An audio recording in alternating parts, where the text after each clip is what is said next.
This podcast is for informational purposes only and is not intended to replace professional medical advice or be a substitute for therapy. Please contact a mental health professional as needed. If you are in need of urgent or emergency health care, please contact your mental health provider, call 911, or go to your nearest emergency room. The information presented does not reflect the opinions of those with whom we may be affiliated as employees, consultants, or colleagues, past and present. Hello, everyone, and welcome back to Slightly Sane. We are your hosts, Kristie and Laura, giving you just enough to keep it together this week. Good morning. Good morning, Dr. Kristie. We're only promising for people to keep it together this week only. That's why I focused on this After week. that, we have no say, right? Everybody, it's every man for himself. All right, After perfect. that, you're screwed. Perfect. How you doing? I'm all right. I wanted to focus today only because of an experience I had recently. I don't know if you've ever been going through life and suddenly something doesn't go according to plan. Oh, every day. And you were like, that's it. That was the thing. Now I'm done. I'm backing away from life. And what gets you upset, or I'll speak for myself, what got me upset was it wasn't it wasn't related to anything I normally get upset about. Oh, that's interesting. All right, tell us more. One would say it's a small thing. Mm-hmm. So I'll try to keep the backup story brief. Okay. So you know that recently my husband was in a car accident. Mm-hmm. He's okay. It meant we had to get a different car. I'll keep that part short. I had researched the hell out of it because that's what I love to do. That's what you normally do. I love to do it, and I get my jollies off of being able to handle things myself, right? So I was like, yes, this is what I was born for. My dad's got a PhD in automobiles. My mom's got a PhD in autonomy and independence. I'm going to nail this shit, right? So I did as much as I could, was so excited because I was like, this is going to be the thing. We're just going to get past this, right? It's going to be in a nice little box, wrapped in a bow. Not the car itself. I mean, like the issue, like this time frame we've been coming out of. Get there, didn't go as planned. Does it ever? No. But for some reason, I was like, that's it. I'm either going to have an anxiety attack or a mental breakdown. And I'm not that way. And I was watching myself you ever watch yourself in a moment? Like, you know, you're watching yourself live, spiraling and going, what the hell is going on? But yet you can't stop it. You're just watching it. Yes. Yes. So what is that? And have you ever experienced that too? I experienced it. I'm almost embarrassed to say this, and I really hope that my neighbor is not listening because this wasn't her fault. But she offered to take in the newspapers for me while I was away for a few days. And you know I love my newspaper, love like reading my New York Post, getting my New York Times on Sunday, reading the puzzle. And she was so happy. She came up to me and she was like, oh, yeah, I remembered to bring all your newspapers in for you. And I'm like, great. Where are they? Well, I threw them out. And I was like, why would you? And you know, I never use the word why because it puts people on the defensive. Why would you throw them out? And I literally lost my shit. Not at her, right? Because I was containing it. But then I called just about everybody I knew. And I was like, I can't believe someone would throw out my newspaper. Like, I literally lost my shit. And as I'm watching myself sounding like a lunatic, I'm like, I know I sound ridiculous, yet I can't stop it. Right. Mm-hmm. And I'm just going to let it play out because I don't really know what's going on. Exactly. And you're sitting there going, what the hell? And you can't, you know, your emotion mind, like we talk about with DBT, you got your emotion mind, that's the kid. You got your logic mind, that's supposed to be the adult part of us that has rational thinking. Oh, yeah. Wise mind was checked out and wasn't coming back. Oh, no. It was all, you know, kid came out. It was, oh, my gosh. So I sat back after I was out of that moment. Now, this is still getting played out. It's a fixable thing. It was just the fact that I put so much hope in this thing being like, we're going to wrap it up today and move on from this part. This is going to be done. No more issues with the car, right? And it wasn't. That I thought, it's just a car. Now, I don't know if someone would consider that to be a small thing or a big thing in life. Like, I consider health issues to be a big thing, financial issues to be a big thing, safety issues to be a big thing. This was something that was wrong with the car that was supposed to be ours. It depends. Did it have no brakes, or was it the wrong color? Because there's some degree of, if it's got no brakes, that's kind of a big thing. It's a good question, because there was something wrong with the way that the car looked that I thought was an avoidable thing. And that's the other thing that sent me for a tizzy, is I thought that we were traveling an hour away for this, and I thought it was an avoidable thing, meaning this could have been handled, locked in, and I wouldn't be in this moment right now. Does that make sense? Yes. So that was the other thing that got me through a loop. So what do we do? What do we do in those moments where we see ourselves spiraling and you can't catch it? I mean, I'm sure I scared the shit out of everybody in that dealership, quite honestly, because, I'll go Italian in a second, but I wasn't very happy with the way I was handling it. And yet you couldn't stop.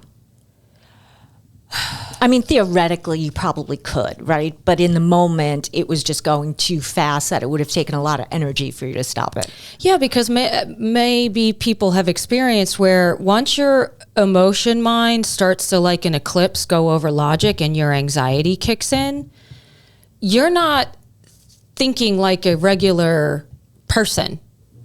You're not thinking like you think you would act in that scenario.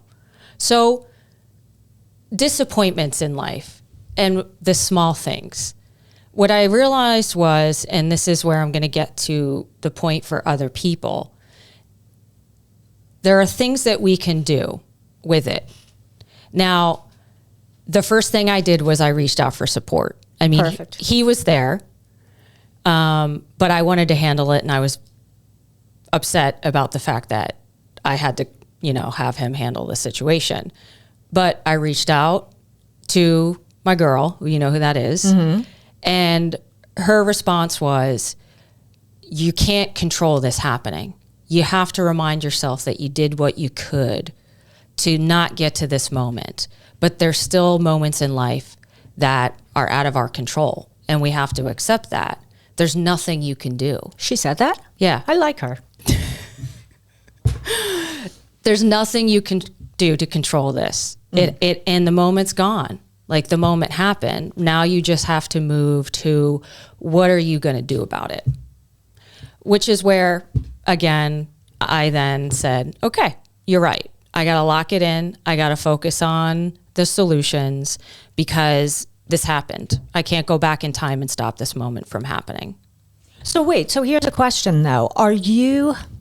You're talking about something that you're considering to be a small thing. When I was talking about the newspaper, theoretically, I knew it was a small thing. Do you think people handle these small disappointments in the same way that they handle big disappointments? So let's talk the election. There's one side that is very disappointed no matter which side you're on. That's a pretty big thing. The way people handle a big disappointment, do you think it's the same as the way we handle the smaller ones? I don't know if this is the correct answer, but what I started to realize was it wasn't the small thing. It was the bigger things that gotten me to that point. So the small thing is a trigger or like you've hit your saturation point, or like I realized for me, the small thing was actually representative of some other bigger themes. And this was just like the icing on the cake. Correct. That I realized there were things, which the things, there were multiple things that had happened in succession that were out of our control. And I had banked on this thing being within our control and solved and checked off and moved on. And it wasn't. And that is what threw me. You were set on having that done. Yes. I'm going to walk out of here. This is going to be done. Didn't happen. So let's talk about what we do when we have disappointments, little or big, and how we handle them after this ad break. Are you lost about a breakup, separated, wondering if you're with the right person, constantly breaking up and getting back together? Then you need a love clairvoyant. Yes, psychic Susan Weston has been offering psychic readings for nearly 3 decades. She is a master psychic, a love expert focusing on relationships, marriages, soulmates, twin flames, and toxic dating patterns. She has a true, authentic, intuitive gift passed down through generations. She not only reads love connections with amazing accuracy, she helps reunite, heal, and bond lovers and partners by removing the barriers to happiness and long-lasting love. She can also deal with issues relating to family, business, finance, children, and more. So call now for a free mini reading with Susan Weston. That's WESTIN at 480-318-2106 or visit psychicusainweston.com. Mention promo code podcast so she knows we sent you. Well, here's the thing. If Susan can help me bond with Eminem, then we know that she's the real deal. Mm-hmm. Yes. So what do we do? What do you recommend we do in these disappointments? Like, how did you eventually catch yourself with the newspaper thing? Well, I went to my son first, who was the worst person to go to because he gave solid sound advice, which was, Mom, she's an older lady. Give her a break. That was not what I wanted to hear in the moment. So I called an older lady, my mother, who I knew would give me the response that I wanted, which was to let me vent. What I really needed to do was to vent in that moment, get it out of my system, and then be like, this is ridiculous. Let's move on. However, I do find that on the bigger scale of major disappointments, I have various ways of coping with it.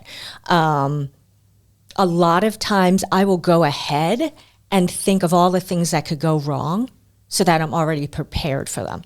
So that if any one of those things happen, it's kind of like, well, I already thought that this might happen. So I don't feel that the rug has been pulled out from under me. And then I automatically go into redirect mode. Well, it didn't happen this way, but maybe I can get it to happen this way. Mm-hmm. So I try to, I guess being a little bit of a control freak is I try to still manipulate, not in a bad way, manipulate the outcome to see if I can still make it work. Well, you're talking about we want to get off the worry channel and get off the planning channel. Right. And then if we can plan, we can also cope. That's like DBT's cope ahead. Right. Like as much as we possibly can. And ironically, here's the other shit kicker of life is it's usually the one you hadn't considered.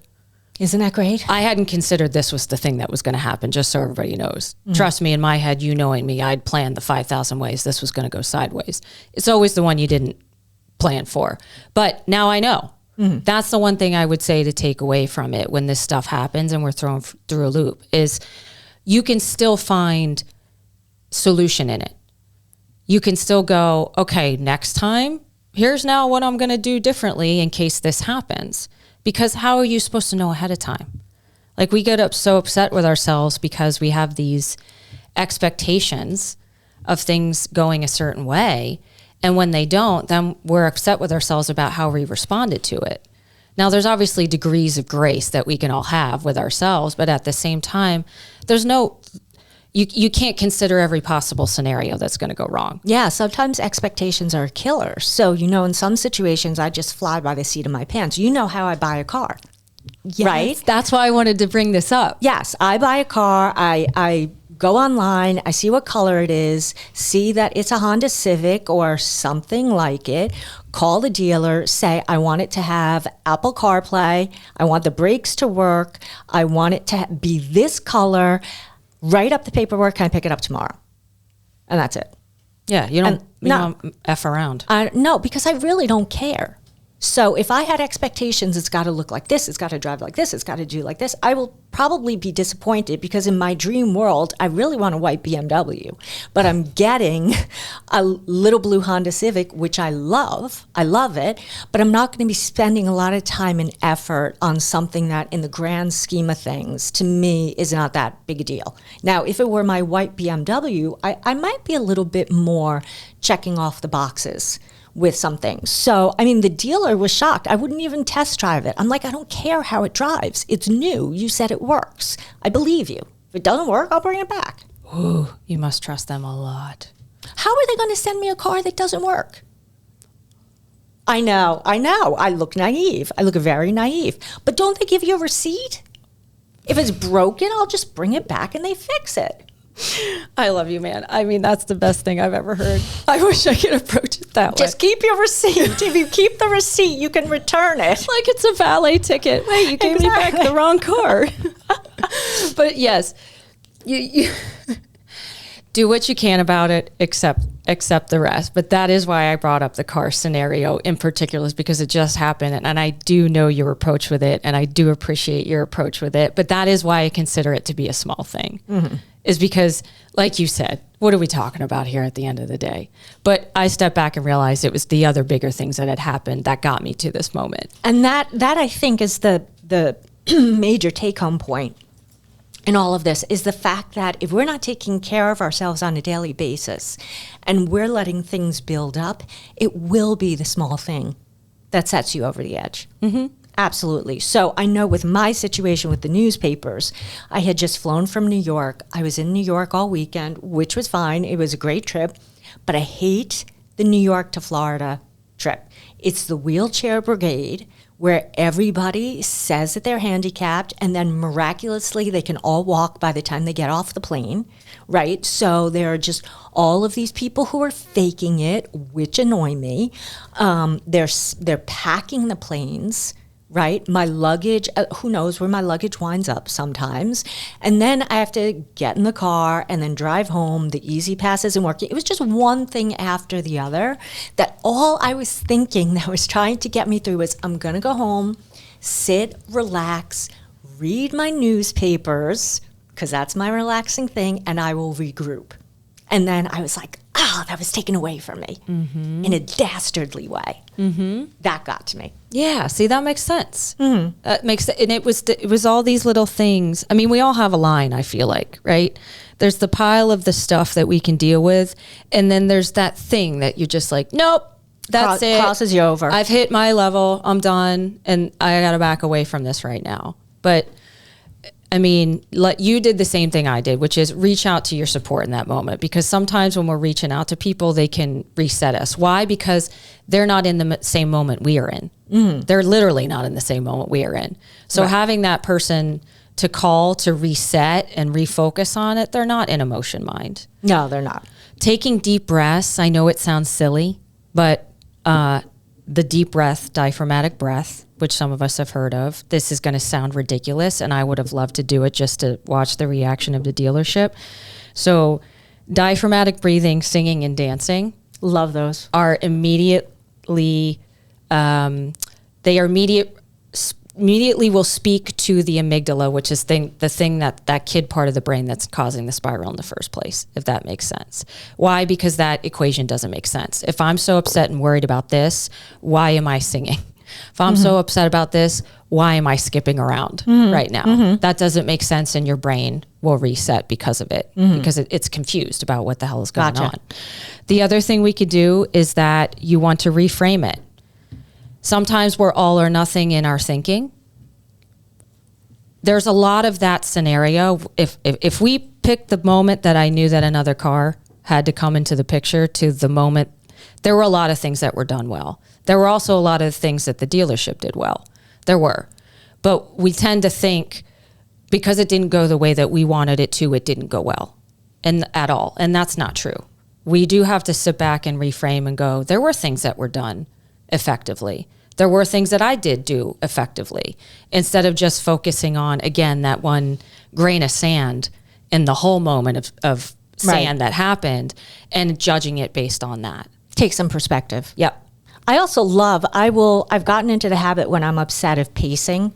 When I am on the phone, I find that having the activity and getting into my body gets out of my head. So what I'll often do is I'll go for a walk, I'll play some music, you know who's my favorite person to play, I will sing, I will be focused on getting the lyrics to the song right, and that gets, which you know is difficult if you're trying to do an Eminem rap, that gets me out of my head and into something else that's a little bit more goal-directed, and I find that burning off the energy from walking does it for me. doesn't Totally. hype me up. It just gets me in a Zen state, because that for me is meditating. Yeah, because you got to transfer the energy. Right? Somewhere. I also had to trust that it was going to be okay. You know, at some point in the future, it was going to get resolved. Right. And ultimately, that's at the end of the day, in any disappointment, whether it's, dealing with whatever happened in, the election. Either way, we're going to be okay. We will. We may think we're not, because we're in fight or flight right now and all the chemicals are going, but either way, we're going to be okay. Mm-hmm. We've been doing, let's say, this presidency thing since 1789. We're okay. Yes. So just reminding whatever disaster that you think is unfolding, you've probably been through worse. Completely. Again, hard to see that in the moment. And that's, I think, why I was so upset when it was happening. Because I'm like, what? The worst part we went through, everybody's safe. That's the accident was the worst part. This is just the solution. The solution just didn't transpire the way I had imagined it would. But there were still a lot of things that went well about it. Recalibrating your expectations, like we talked about. I think it is important for our expectations to be realistic. It was completely unrealistic for this thing to be wrapped up in a bow like I wanted it to be. I mean, anybody who's dealt with anything with an automobile, right? I mean, does it ever get wrapped up in a bow? It's not like the Lexus commercial where like the bow literally is on the car. They're the ones that do that, right? The giant red bow. Right. That doesn't happen in reality. Except Santa when just doesn't except bring when one. you order a car ahead of time and tell them to get the paperwork done. I don't even want you to clean it. I'm picking it up and getting out of there. They know me. I know they do. That's why, again, I brought this up. Mm-hmm. The other thing, Viktor Frankl, may or may not have heard of that guy. He did a book, Man's Search for Meaning. Yes. He said, in so many ways, no matter what the problem is, our suffering ceases to be suffering at the moment when we find meaning behind its purpose. And of course, he was a Holocaust survivor, so let's put it in perspective, right? For somebody who's been through the worst and can still come out and regroup and tell us, hey, you can make it through, that's pretty powerful. Exactly. I don't mean to make light of the situation he went through because of, a car situation prompted this, but no, that is a point. We do tend to make peace with things when we suddenly step back and go, okay, that had a point. And sometimes we don't have a choice. If you have a divorce or something, you don't have a choice. Like if someone is divorcing you, if someone's broken up with you, you don't have a choice. You have to deal with it. So have yourself your outburst, do whatever you need to do, and then regroup. Yes, and the nutrition part of my brain also just wants to throw in there that they did do a study, UCLA did a big study, that part of the thing that can set us up to succeed in any of these situations is don't forget the basics of it. If you're going to go in a situation that might be stressful, make sure it sounds silly, make sure you're fed. Avoid Take care of your hangry. gut. Avoid hangry. Yep. Or halts it is. Hungry, angry, lonely, tired, sick. Mm-hmm. So don't pick a car when you're sick. Don't go someplace when you really need a snack. I think those are all really, really good points. Yes. Gut health it has a lot more to do with our emotional health than we realize. And so sometimes we just got to make sure that foundation is in check before we enter into those situations. Absolutely. So wrapping up for today, don't feel bad if you lose your cool. Sometimes we all do. Seek out your supports. Listen, apologize to anybody who you need to. Right? Because, sometimes I don't think in this situation we hurt anybody's feelings, but sometimes it does happen. So be willing to apologize if you have one of those moments. Take a step back and really look at where it's coming from. Is it really that small incident, or is there a global picture? Are you burned out? Is there something else that needs to be addressed? And don't forget to check out the Slightly Sane team on Apple, Spotify, YouTube, wherever else you get your podcasts. We want to hear from you. So reach out to us at slightlysanepodcast@gmail.com, and we will see you for our next episode. Peace out, guys. Goodbye.